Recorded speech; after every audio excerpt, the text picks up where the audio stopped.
training camp in 2 weeks' time. It's been a season of change in Baltimore for Lamar Jackson. He's entering year 9 with a new head coach in Jesse Minter.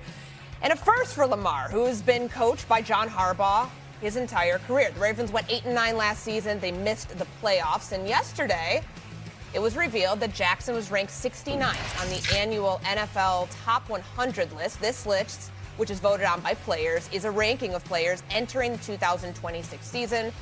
From last year, Lamar dropped 67 spots. He was previously ranked number 2, the ranking that he held for the previous 2 years. Look who it is, Joe Fortenbaugh, Ryan Clark, fresh off of, where have you been? Taylor Swift's wedding. You've been everywhere but here. So glad to have you back. Yeah, thank you. Good to be back. All right, so RC, let's dive into this list here. How disrespectful is it that Lamar Jackson goes from number 2 all the way down to number 69? It's almost inexplicable to believe that Lamar Jackson would fall this far in this sort of voting. Lamar Jackson is a 2-time MVP. Lamar Jackson is a 3-time first-team All-Pro quarterback. And Lamar Jackson has single-handedly carried the offense of the Baltimore Ravens and this entire organization since taking over as quarterback for Joe Flacco in his rookie season. And when you look at last year, especially the start of the season, Lamar Jackson was playing at a high level. You go to the Detroit Monday Night Football game where they lose, and he has some inexplicable turnovers and some things happen in that game. And then we see the injuries happen toward the end of the season. But Lamar Jackson, the guy that has broken records, Lamar Jackson, the guy who was a first ballot Hall of Famer already, to me, it's disrespectful in a way as if we've forgotten who he is. And you think about the players and the peers who also are a part of this vote, and you ask them, truly, which quarterback do you want to face the least? I believe that conversation does go Patrick Mahomes, Josh Allen, Lamar Jackson. And we're talking about the most important position on the field. But Roy Jones had a song a long time ago. And listen, it was one with Bodyhead Records. And he said, y'all must have forgot. And I feel like people have forgotten who Lamar Jackson truly is. And so if he's motivated in the way that it seems this season, working with Declan Doyle now, the new offensive coordinator, I can't wait to see what he does, because clearly there's still a lot to prove for a man that's changed the way the game of football has been. All due respect to RC, the last 15 seconds I was just playing Roy Jones Jr. You must have forgotten in my head the whole time. So just a little bit. I was actually thinking Hippie Talk. Yeah, that's a good one too. Yeah, you know, the man had hits. We're not sleeping on Roy Jones in the booth right now. But beyond that, I would think it's important to have a little bit of context of this, because you know how I feel about player rankings when it comes to these things, and sometimes the context is necessary. Is for those who do not know, the players rank their picks 1 through 20, and whoever gets the most votes goes into that. And one thing that's important to note is traditionally this usually happens in the previous season, between sort of Thanksgiving and the end of the year, when Lamar Jackson was coming back from his injury and things like that. That's a couple of caveats, but still, apples to apples. He was 2 one year and 69 this year. There's really no excuse for that, especially when you look at how he was before those injuries RC mentioned. Number 1 in passer rating, number 1 in completion percentage, had not thrown a pick yet through the first 3 weeks before he started to get hurt. And I think if there's one thing that you can take away from this, despite all of the idiosyncrasies of how the voting went, this is just another one of the things that Lamar Jackson has to motivate him going into this season. This is one of the guys who, from the moment he came into the league, we got to remember, should he be wide receiver? Can he pass? All these things. After he wins MVPs, is he a pocket passer? Is he quarterbacking? This guy has dealt with criticisms from the very beginning, and this is just another step in that. This guy is going to be coming out looking for revenge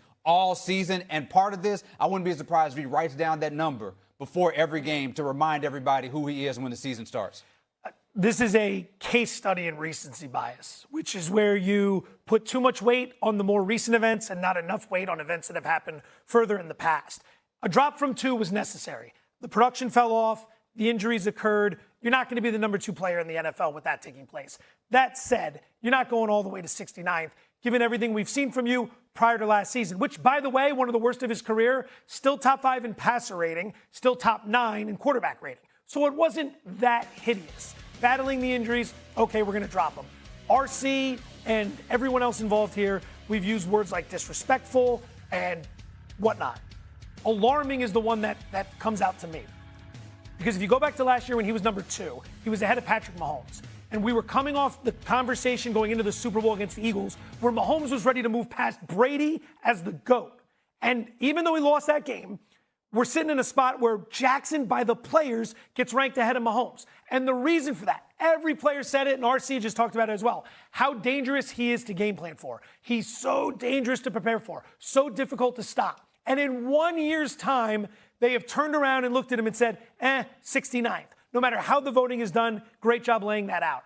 To me, the big concern and why I think it's so alarming, do the players no longer fear the guy? I don't think the whole league has moved on, but I think this is a big overstep given what we saw and what we have seen from a bigger picture standpoint. And to provide, go ahead, RC.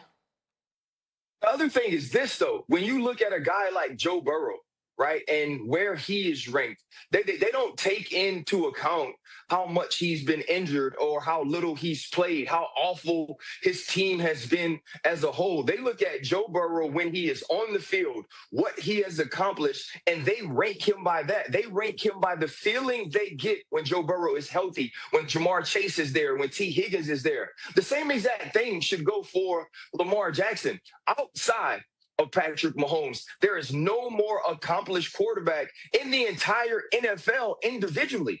There's no quarterback who carries more than Lamar Jackson. There's no quarterback who's asked to do more than Lamar Jackson. There's no quarterback who you have to have a game plan for in the run game. You have to have a game plan for in the pass game. And then you have to have a secondary game plan for when he does Lamar Jackson type stuff. And so when you take his career as a whole, if I'm a player, the way I'm voting is this. If this dude is healthy, how much do I fear him? If this dude is healthy, how difficult is it to game plan for him throughout the week? And we talked about some of the disrespect he has gotten. That's disrespect I expected. I expected executives to not know where to place him. I expected marketers and brands to not understand the power of his voice. What I didn't expect is dudes who have to line up in pads on Sundays and Thursdays and Wednesdays and Fridays and whatever the hell other days that we're going to see NFL games this year to not understand how scary it is to walk on the field when this dude is right. And ain't that much changed in 1 year. We're coming off of a year where it was basically one of the best quarterback years we had ever seen, where Josh Allen actually wins the MVP, and he's the first team all-pro quarterback. It's not just disrespectful, it's almost stupid that he is ranked so low. And I don't know if he cares about it at all, but this says a lot about this league and how quickly we forget what Lamar Jackson has accomplished. RC getting progressively more hot. It's good to have you back, RC. And then there's the thing. These were done. They handed out the pieces of paper in practice facilities and let people sign those out. That's one thing. Pass out those papers when it's 3rd and 5 and Lamar Jackson got the ball and tell me how much you fear that man. You're going to get some different answers when you lined up. And there is a difference between what RC was alluding to, and I'm glad you're back because in just a little bit I want to get your opinion on the top 10 list that Jeremy Fowler polled executives about of where Lamar Jackson is at number 5. But these are his peers saying he is not a top 60 player in the NFL. And the way that this works, to peel back the curtain, I'm in locker rooms every single day during the NFL season. Right around, like as David was pointing out, right around like November, team employees will go around and hand players a piece of paper. They write 1 through 20. They write their players on there the way that they rank them. A lot of guys vote for friends. A lot of guys vote for teammates. Not everybody's breaking down film of these guys and saying, oh, based on that, that's where I'm putting this player in the list. So there's context behind this that might not lead you to believe that the voting process, everyone takes it seriously, everyone does it uniformly, all of that. But RC, I do think, though, this raises a question about the type of Lamar Jackson you get this season, the motivation, all of that. Is he the quarterback under the most pressure to get to the Super Bowl this year? Lamar Jackson's been the quarterback under the most pressure to get to a Super Bowl since he won his first MVP. Even you go even further than that. In his first season of getting into the playoffs and not playing well, and watching the Chargers deploy 7 defensive backs against Lamar Jackson, and everybody thinking to themselves, oh my God, we figured him out.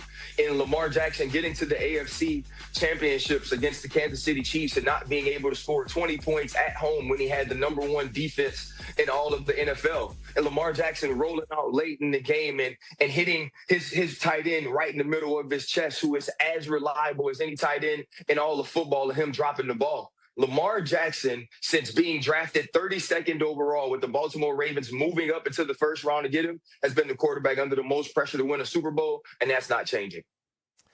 He's got a new coaching staff, and it's a rookie head coach, so I think it's going to give him a little bit more leeway.